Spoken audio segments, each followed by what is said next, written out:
we're back, and we're going to be talking to CC Doa next. It says, Step 9. CC Doa needs a reliable adventurer to deliver a gift to the coffer and coffin.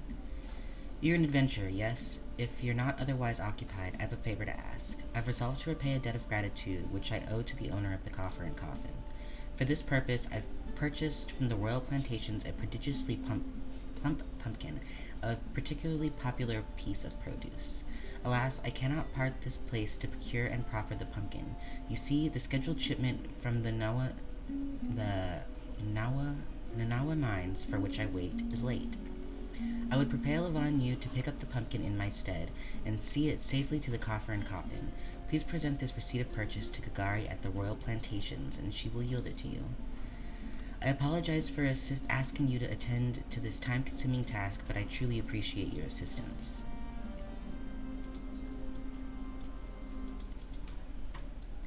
And that's what I call a fetch quest. We only need to drive over here a little bit, so it's not even that time-consuming, but we've arrived at the royal plantations, which is really just about 6 rows of garden bed with 3 employees. Gagari. If CC Doa doesn't come calling soon, this spectacular specimen shall sadly be past its prime. We have a receipt of purchase, and we're going to exchange this with Gagari, who is a little Lalafell sitting on a crate, looking pretty tired. We're going to hand over this receipt of purchase, which is exchange this slip at the royal plantations for 1 ripe pumpkin. Gagari. Oh, so you're to deliver this decadent delight? I can say with confidence that any gourmand would be grateful for such a grand gift. Here's the pumpkin. I hope it meets with Roger's approval. Fresh produce is somewhat scarce in these parts, and as such we are always deluged with demand.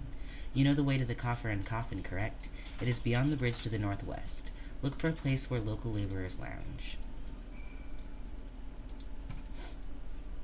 And now we're going to go west. Oops, driving right across all the pumpkins. That was impolite. I'm sure they're working very hard. So I'm going to go through this tunnel, and then we're going to go ahead and continue northwest. I'm going to just go ahead and fly because it's slightly faster.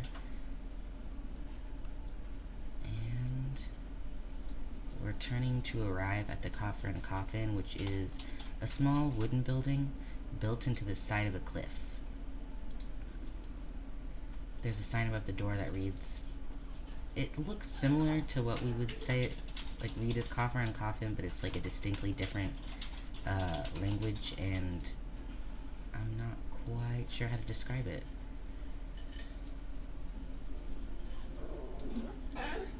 Oh, my puppy wants attention. And there he goes. So we're going to speak to Roger here. The place isn't super crowded. There's maybe like 9 or 10 people in here, where the walls are the cliff face, which is really fascinating. I love this design. So Roger says, drink free, lassie?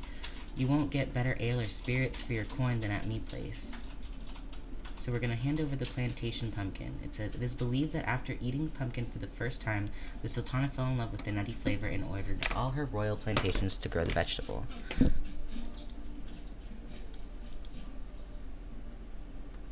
What's that? We, CC Doa, asked you to bring this here to me? Ha. So, even that foul-mouthed drunk knows the meaning of remorse. Reckon this is for the time I carried his drink-sodden ass back home. But hells, an honest-to-God's pumpkin from the royal plantations. I can't wait to see what the cooks will do with her.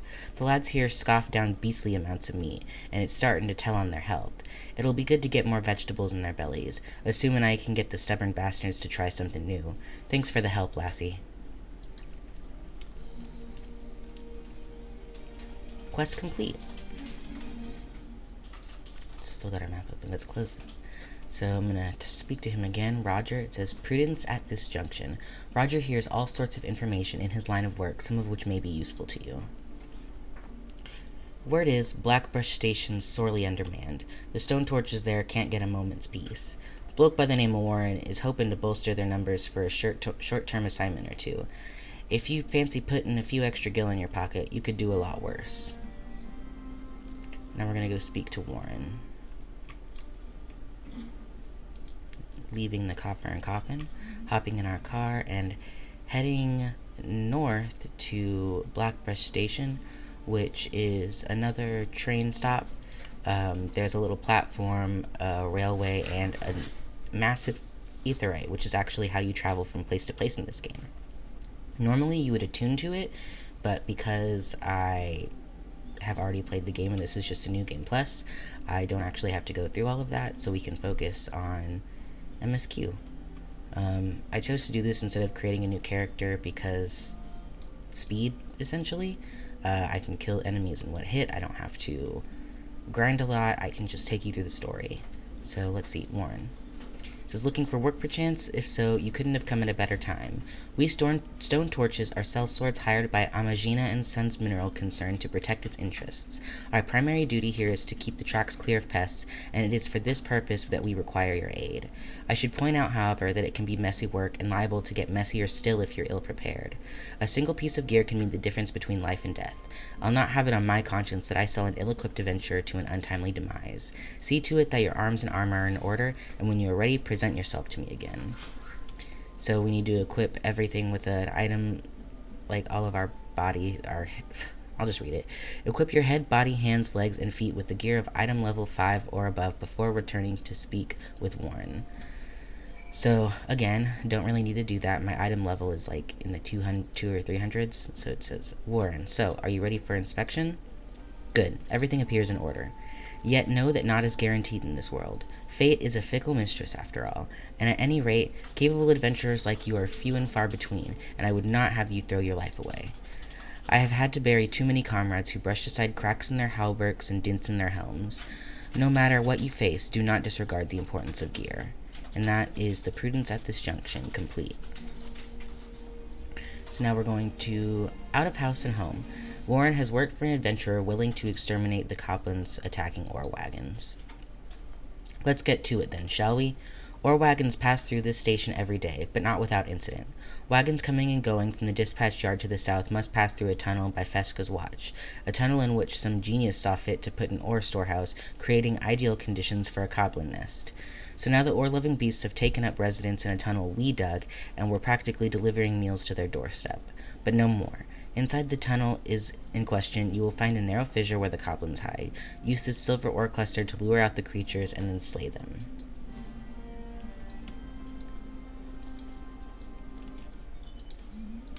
Hopping back in our car, and we're going to head back south through that tunnel that we initially came through.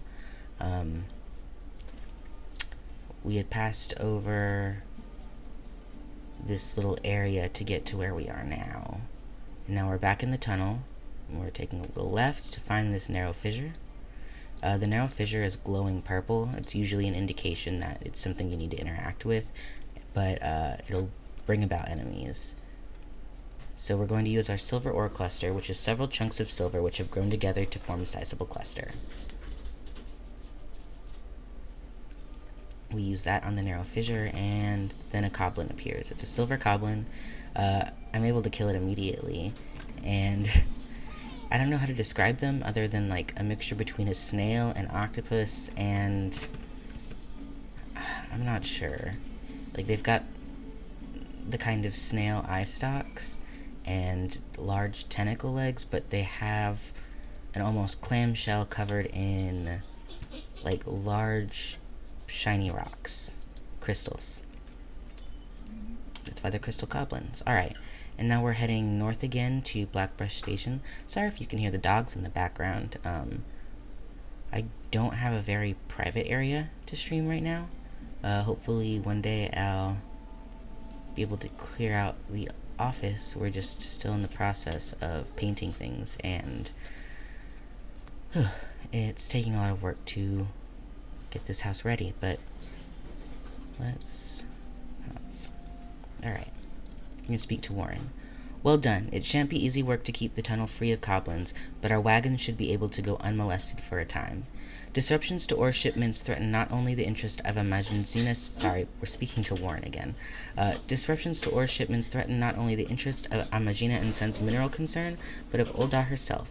One might liken these train tracks to veins that bear our nation's lifeblood. If only we had more women like you to lend a hand. And then we complete out of house and home. One moment.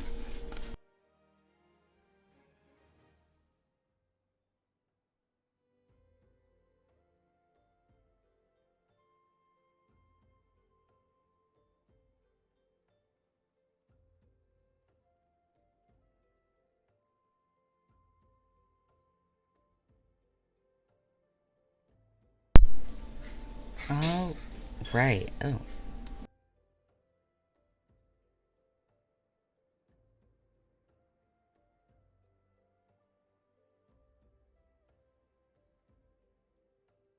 One more moment.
Sorry about that. The dogs are acting crazy. Whew. Zuzumeda. So we're gonna speak to. It's level 9. It's way down the hole. Zuzumeda wishes to share with you a most amazing rumor. Ah, the altruistic adventure. I was hoping we'd bump into each other. Why? Because the most fascinating piece of news recently reached my ears, and I'm eager to share it. May I? Rumor has it here is that there is a vast, untapped vein of ore beneath the ruins of Silde. But that is not all. Inconceivably, the concern appears to be entirely ignorant of its existence. But even as we speak, a young upstart, a self-made merchant from Stone's Throw of all places, is moving to claim it.